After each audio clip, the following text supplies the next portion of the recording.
Hello, Christine Fang again, your course coordinator. What you're about to see is another online learning session. This time it's on measuring impact and accounting for value. This is a recorded forum presentation on measuring impact. Philanthropists, responsible businesses, and social purpose organizations have made tremendous contributions to the public good. But how to measure and make meaning of the value they create to society has been a key concern. There has been a new wave of knowledge on social auditing, blended value, accounting valuation, and impact evaluation. This session, we have two parts. The first part is the true value approach presented by KPMG. We have invited Mr. Patney Wu, the Director of Strategic Development at KPMG, who oversees corporate social responsibility, to share the true value approach developed by KPMG. It is a tool developed by KPMG to help businesses to measure non-financial returns. The societal values that they create for society, other than the financial returns that they get.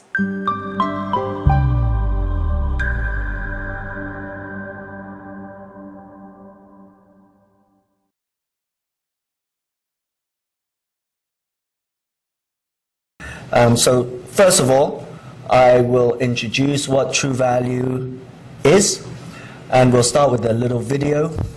Then I'll have a local case study, which is the Link REIT. We just finished the project with them, and they put it in their annual report.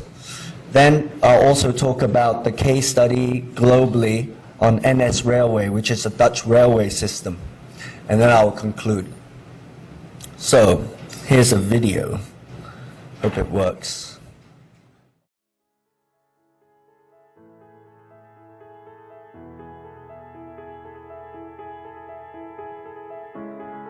What does value mean?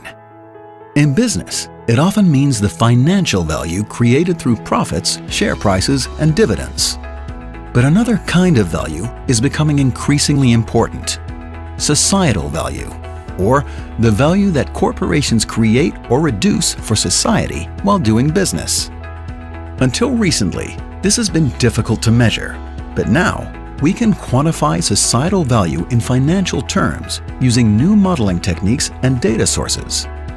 KPMG has created the KPMG True Value methodology to help corporations understand the value they create for society and build it into their decision-making. Let's take a look at how KPMG True Value works through the example of a mobile phone manufacturer. This manufacturer earns revenue by selling the phones it assembles. After deducting its costs, it is left with its financial earnings or profit. But what about the value the corporation creates for society? For instance, it creates economic value by providing jobs and paying taxes that support the economy. The corporation also creates a great deal of social value by making phones that enable people to communicate. Providing its factory workers with healthcare services and education adds to this. But by paying low wages and through health and safety incidents, it reduces social value. Then there's environmental value, which the corporation creates by using some renewable materials and recycling some of its waste. But by using up scarce resources and water supplies, and by producing carbon dioxide and waste, this value is reduced again. When we quantify societal value in financial terms, we get a much more complete picture of value creation than financial data alone can give. So how can you benefit from these new insights? KPMG's True Value methodology can help you tap into new market and investment opportunities and communicate a clear and balanced value creation story to stakeholders. It also helps you to see where you are reducing value for society and what risks you might face as a result, like new regulations, increased costs, and disputes with workers or communities. KPMG True Value brings a new lens to business strategy. It helps you manage risk and harness opportunity, and understand how you can create more value for shareholders and society at the same time, whatever your sector, in whatever country. Find out more about your organization's true value. Go to kpmg.com/true value.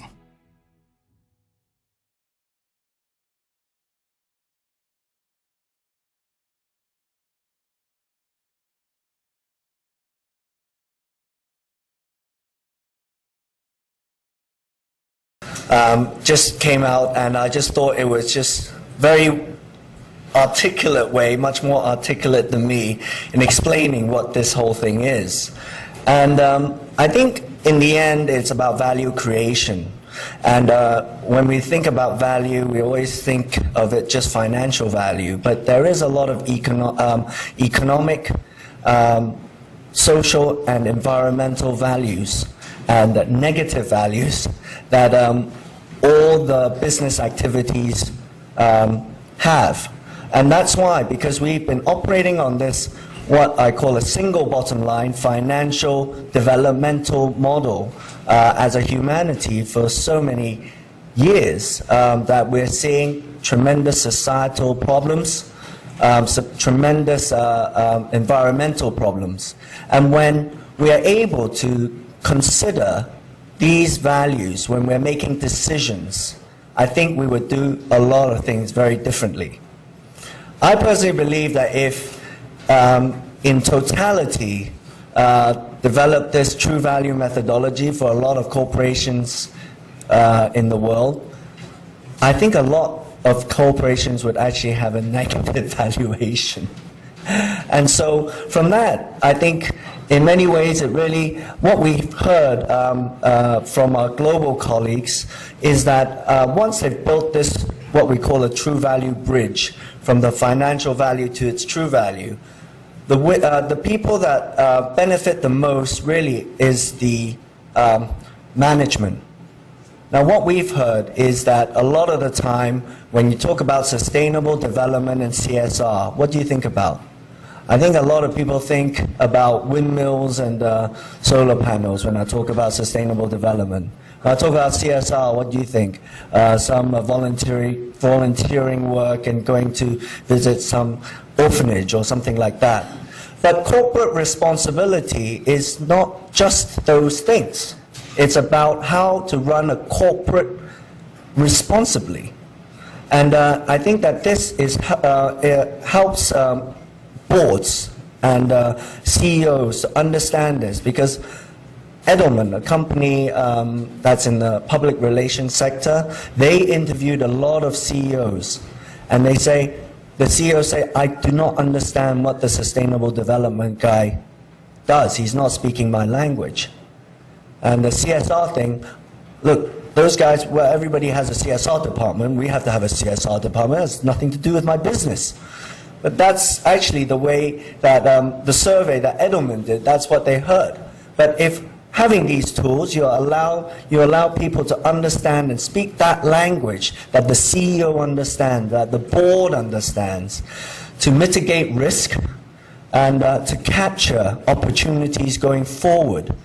Now you've got their attention. And if you don't have the board or the CEO's attention, you know that you're running a sideshow. A lot of sustainable development, a lot of CSR is a sideshow. And we want it to be at the forefront and center of all decision making. And how can we do that? And I think that this tool really can help with that. And what it is really kind of like understanding the externalities of what is happening around the world, and then thinking about how and the possibility of these things being internalized. So for example, I'll give you an example of waste. So I'm creating waste, And so this is, I just chuck it, somebody comes and picks it up, I don't really care.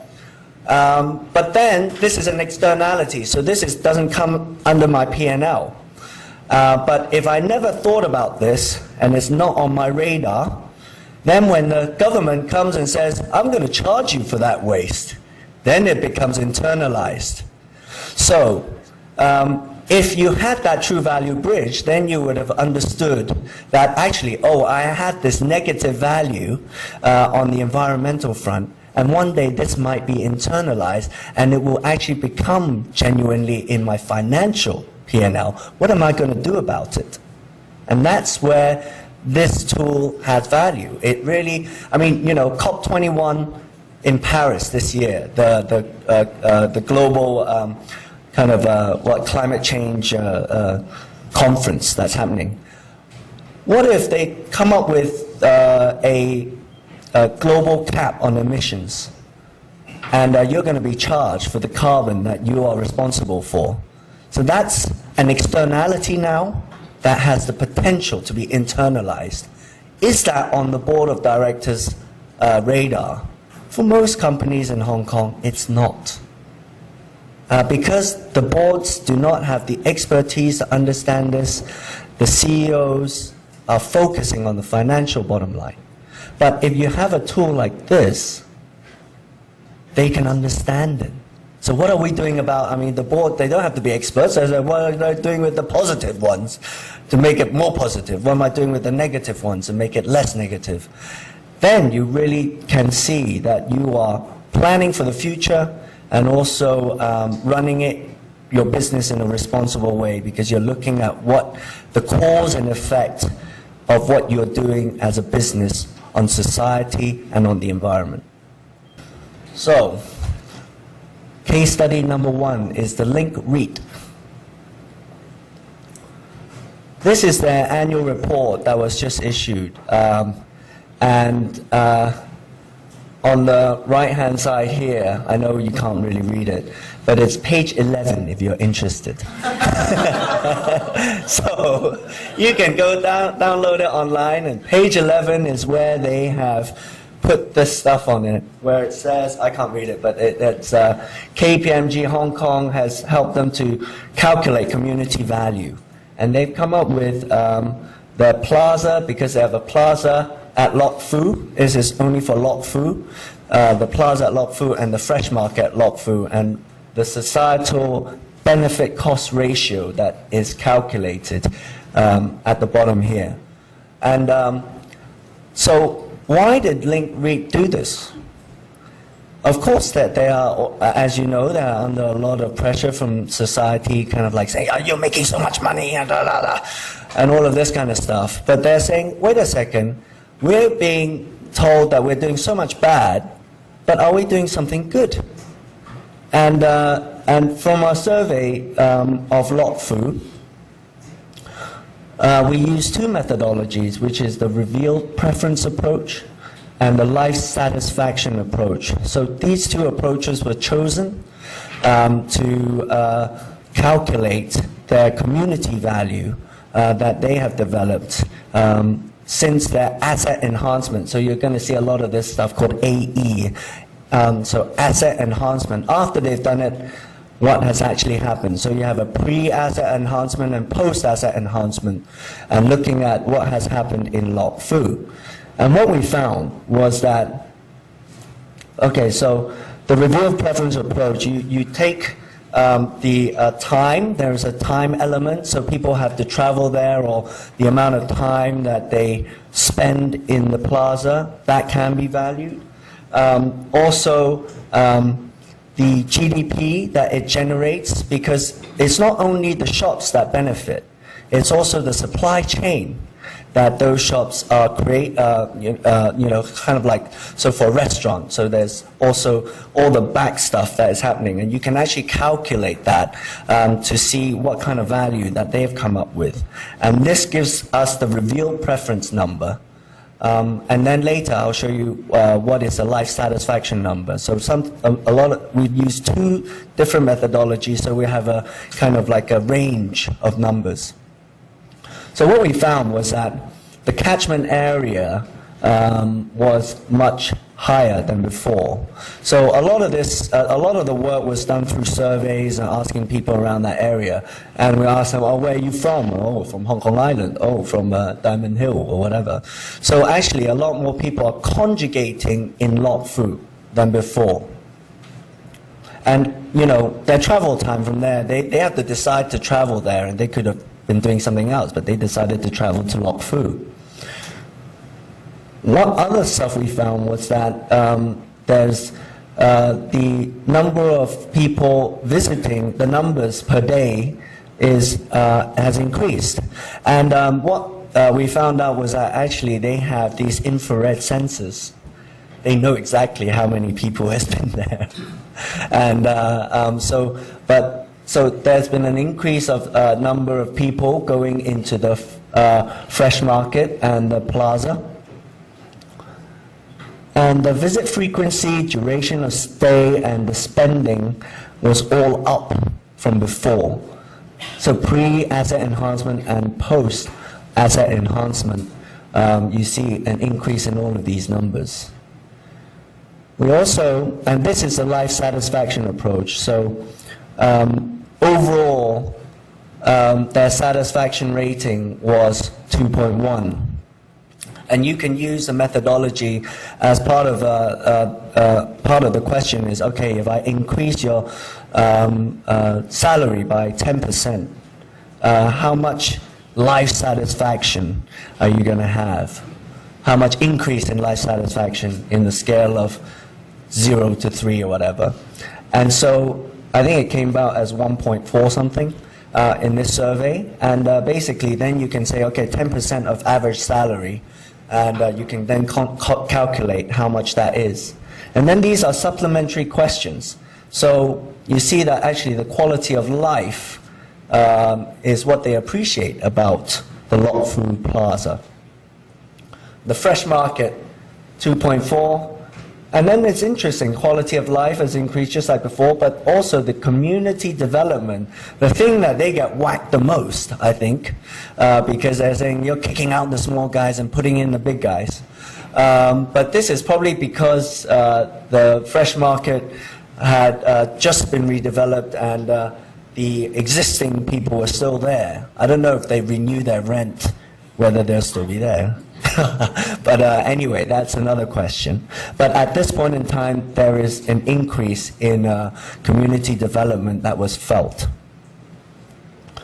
And this is something that I want to show you in terms of, so basically, if we took the 100% of the total footfall, so if you remember, it was 110,000 for the plaza and 23,000 for the fresh market. Not all of them that go there, so people just bypass it. If they're in the MTR, they just bypass it. So how many of these people are actually buying stuff? And so actually we use 20% of those people that are going are actually generating revenue.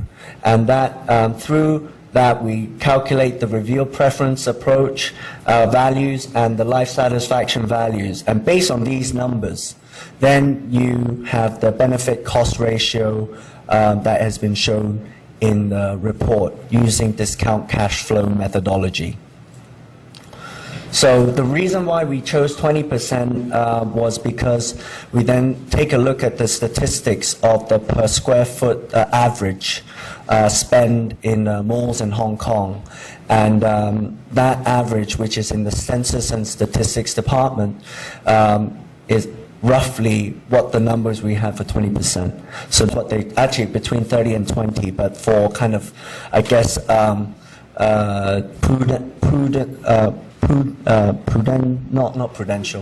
prudence. For prudence, they chose 20%. So what we found was that, you know, every $1 spend at the Link Plaza Fresh support a further $2 to $4 and 1.8 to 6.7 social economic benefit for Hong Kong community, respectively, for the plaza and the fresh market. This is higher predominantly because the life satisfaction score was higher. The induced visit from younger demographic with an expansion in catchment area after the asset enhancement, and strong social dependency on Lok Fu Plaza. So it's a place where people conjugate, and when they conjugate there is more community value. And driven by the increased number of number of visitors, actually they are actually benefiting the community in the surrounding area for economic activity. So if you shop right next to it, you actually benefit as well. So, and it's good for social networking and community development. And so all of these are kind of based on real data that they have calculated using globally recognized methodology, the revealed preference and the life satisfaction. You are able to see that actually they are creating social benefit for Lok Fu Plaza. I don't know about everything else, but for Lok Fu Plaza, it's a very positive finding. And what we're seeing is, before I go on to the international one, is that we're seeing in Hong Kong, a lot of businesses are now quite interested in these, what we call non-financial metrics, and how to calculate it. Their community value, their economic and their environmental values. So it's not just at the international level we're seeing interest, at the local level we're seeing interest, but this is still early days. We're just hoping that more and more corporations understand what corporate responsibility is and look at this.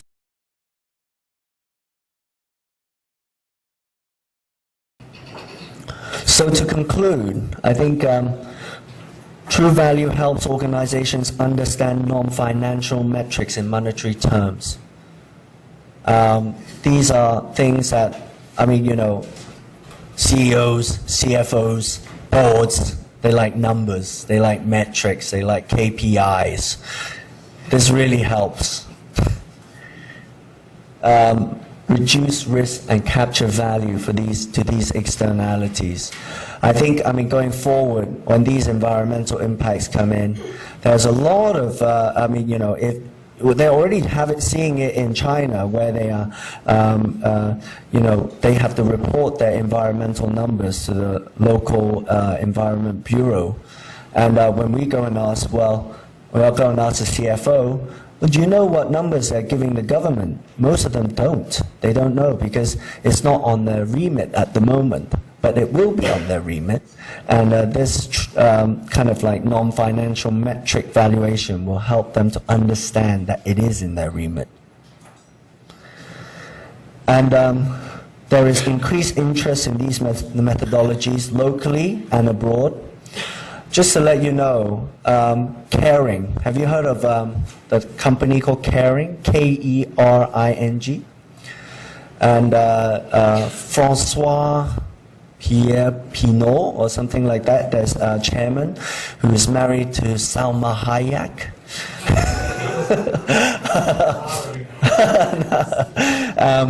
He was in Hong Kong like a month ago. Why did this Henri-Francois Pinault come to Hong Kong, of all places? And he was giving out these environmental awards for under the Kering company. There are many brands, so each of the brands have their own environmental initiatives, and they give awards. And this year, first time outside of France, they decided to do it in Hong Kong in PMQ, and Mr. Pinault himself came, unfortunately without Salma, but he was here in the PMQ giving out environmental awards. And I think that that's pretty impressive, that this guy knows that this is an important aspect. And so under their brand, under their umbrella, they have Puma, and they have Gucci, they have Bottega Veneta, and a number of these brands, and they come up with this environmental P&L. Unfortunately, that one is not done by KPMG, but nonetheless, we're very impressed, and they understand. So if you go to the Kering website, they have their environmental P&L statement. number of tools that are needed to calculate these metrics. There's no one size fits all. But what I think, and that's why I've been talking to Terence about this as well, I mean, it's like, is it possible to standardize some of these methodologies for certain sectors? Because, I mean, for example, railway in Holland and the MTR here, I don't think that there are that much difference. And if there is a kind of like a standardization of methodologies for different, like for hospitals is one, for clothing factories another one, then there is then comparability. Rather currently is, I like to do it like this, or I use reveal preference and you're using life satisfaction. I don't think you're using it right, and so on what basis? There isn't really a coherence there. But going forward, if we could kind of like have this standardization of methodologies for specific sectors, I think it will really benefit. So these methodologies will help corporations build the true value bridge over time. As you see, they haven't finished it, but it starts somewhere, and it starts here, and it starts now. And I hope that this has inspired you working in corporates or in foundations to calculate these non-financial metrics and know what impact you are having in your corporation or in your giving strategies. So thank you.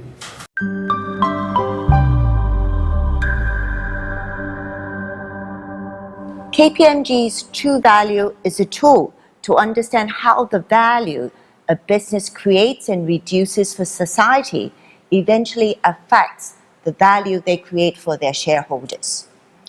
This knowledge creates a new lens for decision making, for businesses to make decisions on improving their performance, inform strategy, and create influence.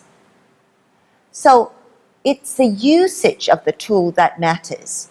This brings us to the second part of this learning session.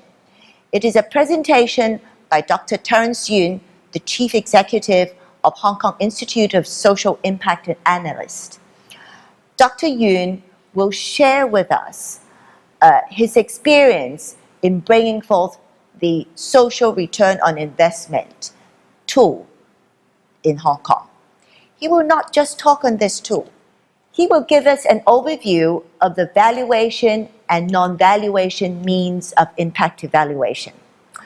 His topic is utilization-focused impact assessment. He will share with us the usage of impact evaluation that he sees in his promotion of SROI in Hong Kong. Do enjoy his presentation.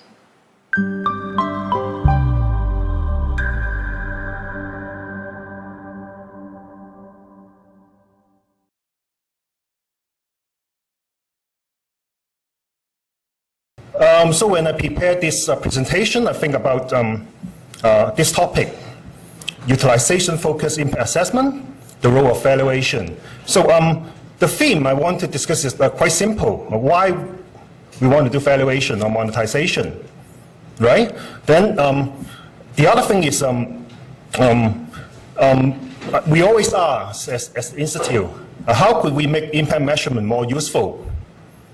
I think this is a very important question. Why we want to do the valuation or we want to do impact assessment, we spend resources to do it. So why we want to do it? Because it has to be useful, right? So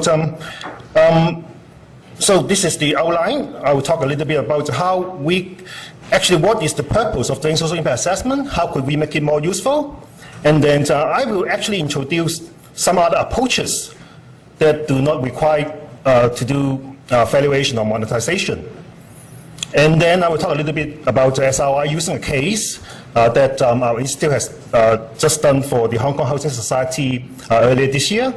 So you will learn a little bit about some non-valuation approach, and then you will learn about the SROI approach. So so that I could draw a conclusion. So my conclusion will be very, very simple. You don't do valuation if you don't want to do it. But if you want to make your evaluation or assessment more useful, then valuation would be something that could help you to achieve this. Okay? Okay, so utilization focus. When we promote SROI in Hong Kong, there are a lot of misunderstanding about SROI. People just think about the SROI as a ratio. So we invest $1 and then we got $3, so it's 3 to 1. So it's a ratio, right? So when we promote SROI, we talk more about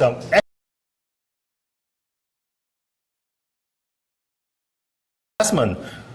Actually, what we want to do is to encourage decision-making use of the information. So it's all about action. It's not about proving something. Okay. So if you think about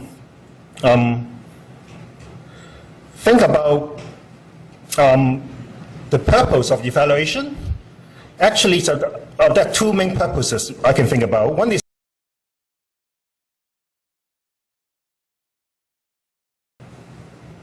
okay.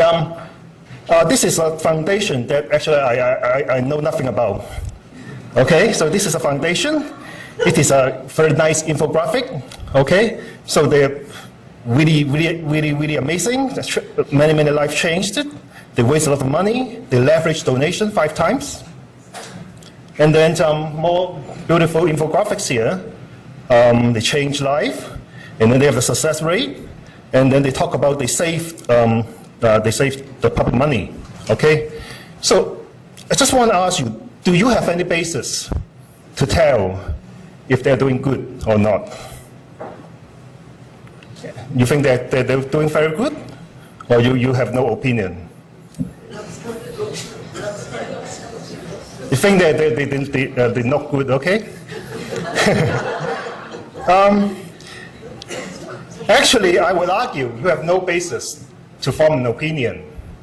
Okay, so I got my PhD here in this university.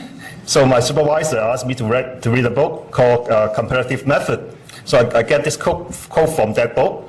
It's talking about thinking without comparison is unthinkable. Okay, so when some NGO or some corporation show their impact report, giving you a lot of statistics, if they don't tell you how, actually, if they don't compare to the cost, first of all, you don't know if they're doing good. Maybe there's another foundation, they use the same money, but they double the amount of output or outcome. Then, comparatively speaking, this foundation is crap, right? So this is very important. Thinking without comparison is unthinkable.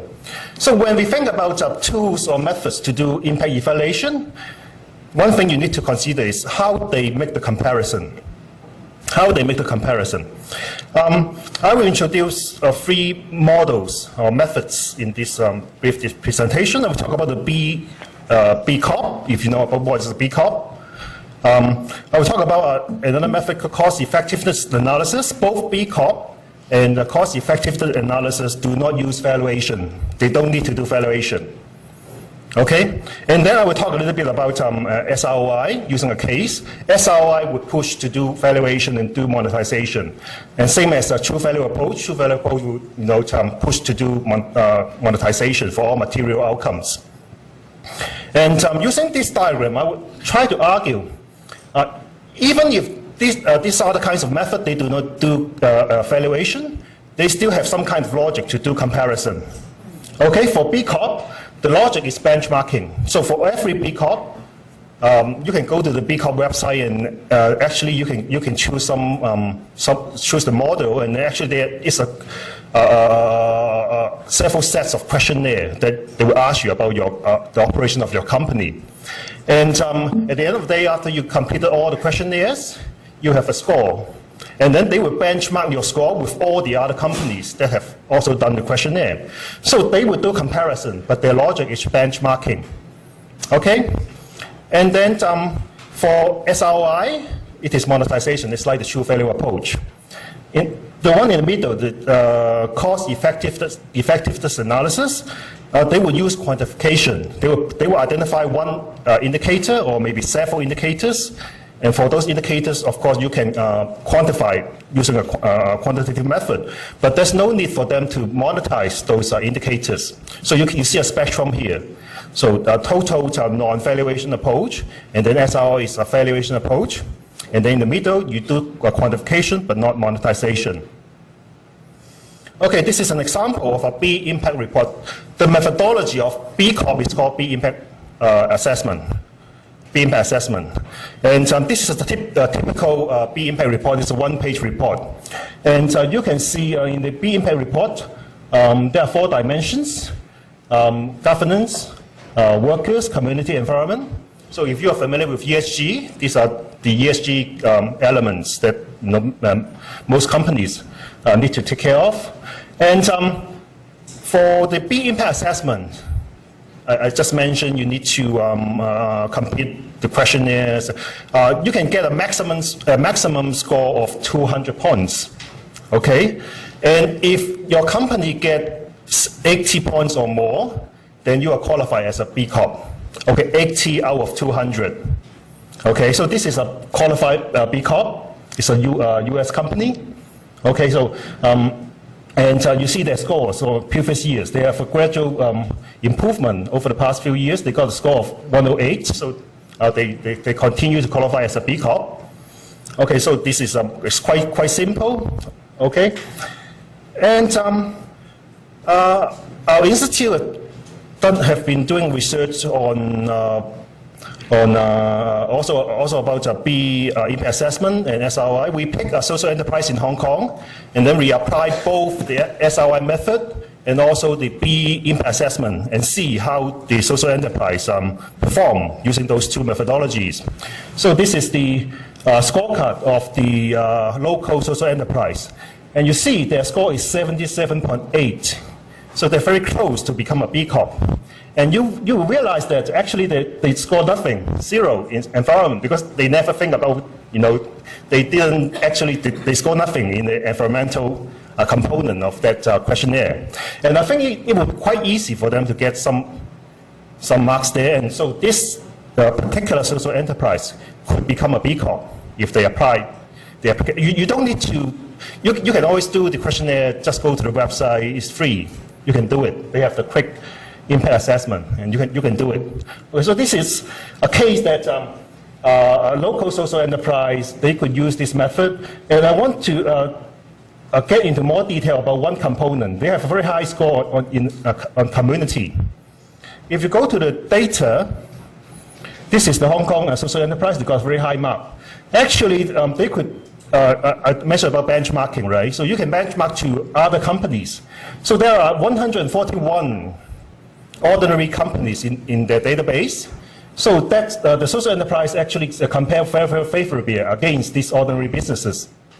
And then there's 1,000 companies in the sustainable businesses that had already included in the B Corp database, and they actually are doing better than them. Because this company, I would believe they're very good in the environmental module, but they might not be that good in the community module. Okay, and then they compare to how about comparing to the certified B Corps? They're still better than the certified B Corps in relation to the community model. Okay, so normally speaking, we would consider benchmarking is not a very, very rigorous way of doing comparison, but B Corp. If you're interested, you should grab this handbook. They will tell you how to do the B impact assessment. So B Corp just some kind of use a very inventive way to do a very sophisticated benchmarking, so that you can compare to a lot of the data of all the other companies. Okay, so this is the approach that how a methodology used a non-valuation base to do the comparison.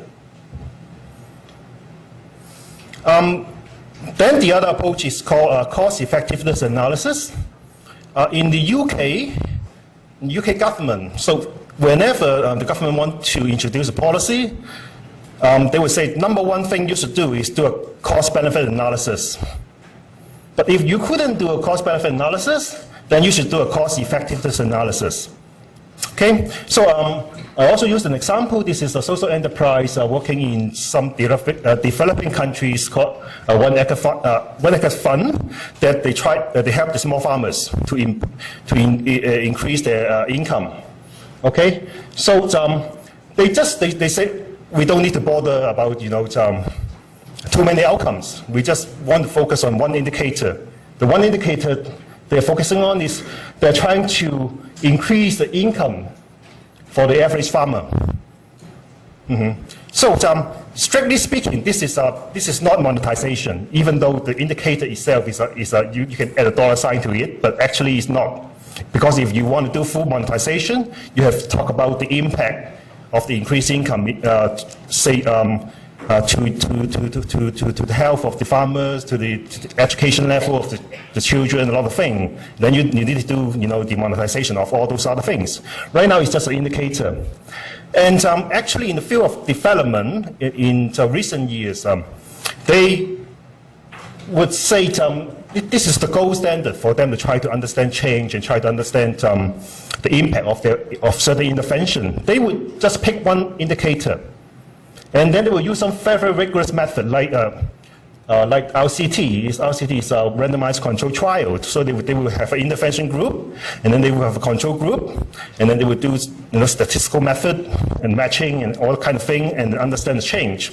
So this is another method that the level of weight is very high in relation to social research, but then they would not bother to do a lot of analysis on a long range of outcome indicators. They just pick one indicator and then do the work. So it's quite different, compared to SROI or compared to the true value method. Okay. So these are the two methods that in this presentation, they're what I call the non-valuation method.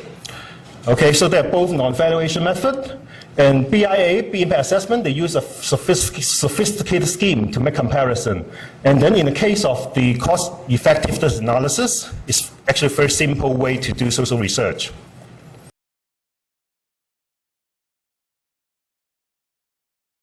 So our institute helped the Hong Kong Housing Society to do impact evaluation of a pilot project.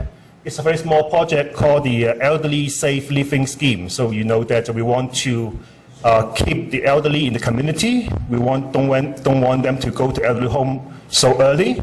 So this project is about the Housing Society will hire occupational therapists, and they will give some advice to the elderly household in private housing, and the OT, the occupational therapist, will give some advice to the elderly household on how they could remodel their houses, maybe add some handles, or in some cases they might remodel the whole toilet, and with the hope that those elderly could stay in the community longer because before they need to enter an elderly home.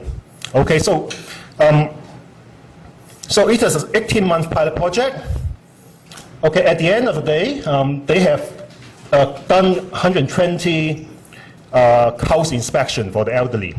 So the occupational therapist will produce an inspection report or recommendation report on how the elderly could remodel their houses.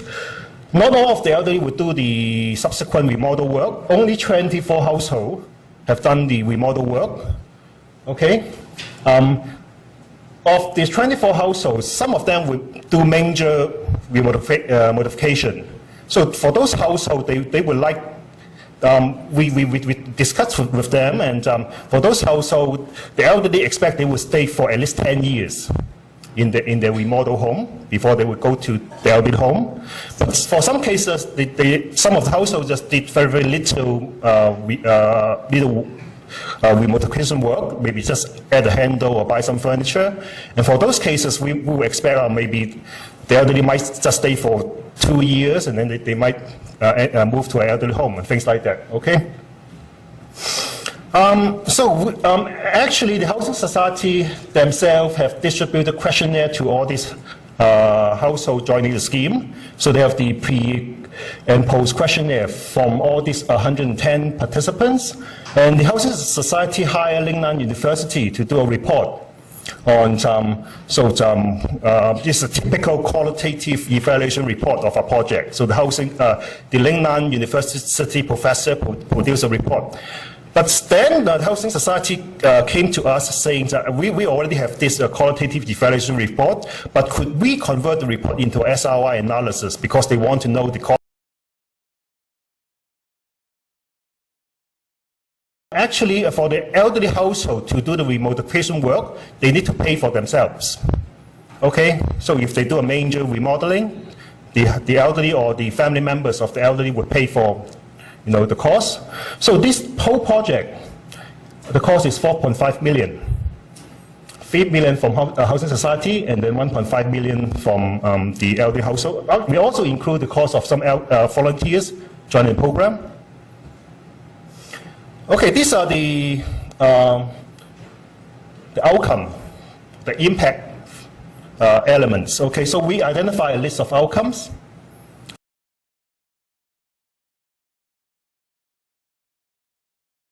You can find that some of those outcomes may be intangible items like reduced anxiety. Okay, some of the items could be easily monetized. Say, for example, the avoided cost of hospital treatment. Actually, the hospital authority has calculated the amount of money they need to spend if some elderly fell and then they admitted to the emergency unit and then they need to do the rehab. And we know the monetized value. So you can see the total outcome or the total value creation of this project is like 13.5 million. Okay, so it's a makeup of all these components. The big items are these four. Number one is delay sterilization of the elders, so they don't need to go to the elderly home now. It's easy to calculate. So the monthly fee for the monthly rent for the elderly bed space, you know the cost. So there's no controversy about the valuation in this case. And then to increase awareness of home safety, it's a big amount here because the Housing Society actually have done a lot of roadshow, and then they've done a lot of talks in companies that spend a lot of time doing the public education, and then we find a way to calculate that amount. And then the reduced burden on carers, so this would be a big amount, so we find the financial proxy. So we say that if we hire someone to do the job in lieu of the family member, so you can find the financial proxies. It's also a very high amount. And then we avoid the cost of hospitalization. So we got some data from hospital authority, and then we can use those data. So with the cost and with the value of the outcome, then we can do a calculation of the ratio. The ratio is 3:1 for this particular project, meaning you invest $1, you can get $3. That dollar has some, as I mentioned, some monetized value and some non-market component of the value. And actually a more relevant ratio for the Housing Society is this ratio, because Housing Society just invest $3 million to this project. 1.5 billion were spent by the elderly household. So if we just consider Housing Society, we get this ratio of 4.5. So from the perspective of the management of the Housing Society, they will say, oh, we're quite good. We've spent $1 and then we produce a $4.5 benefit. And we can do a lot of analysis using the data. So we can see how all these values are attributed to the various stakeholders. Okay?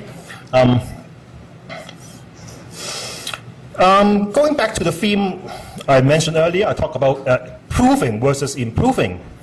Of course, if you just think about the ratio, it's more from a proving perspective. You want to prove something, and then I have a very nice ratio. But if you think about improvement, trying to improve your impact, we got a lot of data that actually we do a presentation to the management of the Housing Society. We can do a very robust analysis of how various activities drive value. Say, for example, the Housing Society use different methods to do the marketing promotion of their service. And actually, we can find some data. What sorts of activities could we recruit the elderly and the elderly family members? And then we also can tell them which type of elderly household would have a high percentage to actually do the remodel work. If the elderly actually do the remodel work, it would increase tremendously the impact of this whole project. So this is some activities level management that you can do.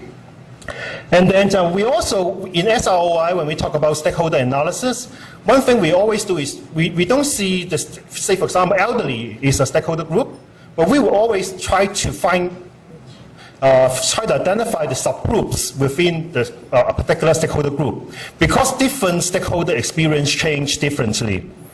If a particular group experience change differently, it means the impact they experience is different. So if we have those information, we could remodel our service provision to try to enhance our impact. So in this particular case, we would, in the future, I would recommend the housing society to try to identify elderly households that had a higher possibility to remodel their work. It's not very useful. You have the occupational therapist spend the time producing a report, and then the household just did nothing. Okay, so we can identify different areas to try to improve, to enhance the impact, and ultimately it's about resource allocation. All program, all organizations have to think about resource allocation. In this particular case, the major human resource is the occupational therapist. So you spend all of her time to do talks or public education roadshow, or she should do more work to interview the elderly, writing the home remodel report and things like that. This is some kind of decision making. In the past, they might just use gut feeling to determine how to apportion the time of a particular personnel. Okay, and there are actually some other very interesting things that we discussed with the Housing Society. In the case of this SROI, we have calculated that actually the ratio is 3:1, but for all these outcomes, actually we could divide them into primary benefit and secondary benefit. Primary benefit meaning some benefit to the, say, elderly or the elderly family members. And secondary benefit is some cost saving that could help the government save the money. If the secondary benefit is larger than the cost, actually it is worthwhile for the government to try to spend that money, because the government spend $1, it might help the government to save $2. Okay, so in this particular case, we calculated that for the Housing Society to spend $3 million, it could save the government like $4.5 million to $5 million. And this is something the government, if they have the resource, they have the budget, they should do it. If they don't have the resource, actually they could bring in some social investor, and then the social investor could to get into an arrangement into a performance contract or with a social impact bond, that we could scale this whole operation. And the other thing we talk about is creating shared value, because this project is about a bigger theme, what that we call aging in place, how we could help the elderly staying in the community. And obviously, this single project could not achieve all the objective of aging in place initiative. And in order for aging in place to succeed, actually you need to work with a lot of other service providers. In our modeling in SROI, we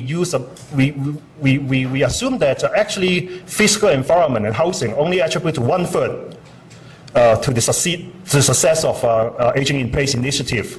Another 1/3 is medical intervention, and the remaining 1/3 is social care intervention. So if you use a collective impact mindset, you can use this kind of calculation to try to broaden the scope of your work, and then you think about if all the other operators also use some say for example share measurement, then they could all calculate their impact, and then they could think about the attribution of their respective work in driving the value.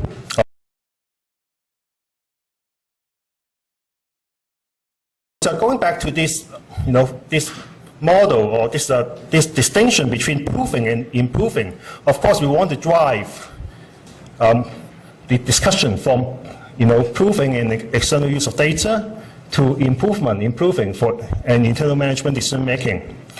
And so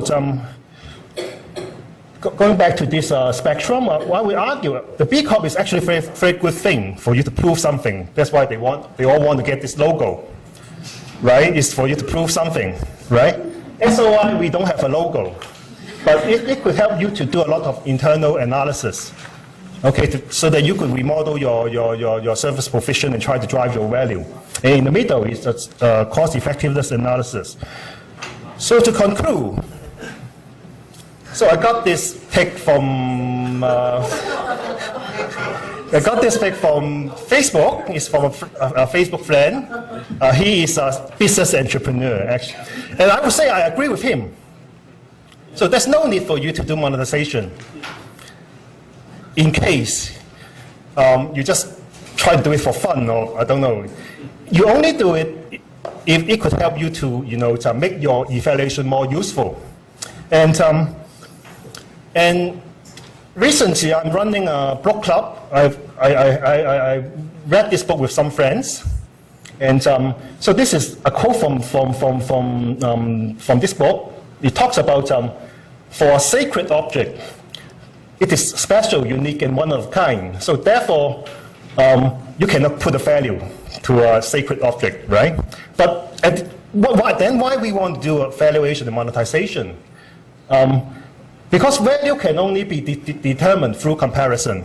As I mentioned earlier, thinking without comparison is unthinkable. And in this sense, money is just a standard of comparison. You can avoid money, you can use stones, or you can use valuation. In the UK, there are some scholars trying to convert everything into well-being, and then they forget about the dollar sign. Okay? So it's just because we want to have a standard of comparison that we want to do monetization. So with this note, I close this, it's a brief sharing with.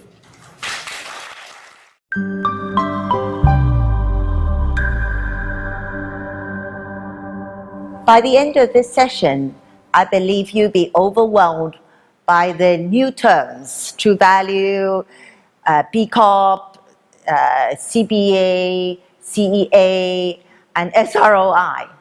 Don't worry, you're not expected to know everything about these tools. You're just giving a taste of what these tools are for. If you read more and you're willing to pay more to hire consultants to help you, you can use the tool. But most important for you to learn from this session is to understand how these tools are used, what purpose that they serve. Is it fit for your organization? So this goes back to the worksheet you have to complete. It will help you to reflect, to assess what you expect to do in a program or project or organization evaluation, and which tool suits you. It goes back to the key question, which I started with at the beginning of the course. It's when you do performance evaluation, remember two things: for what and for who. Thank you.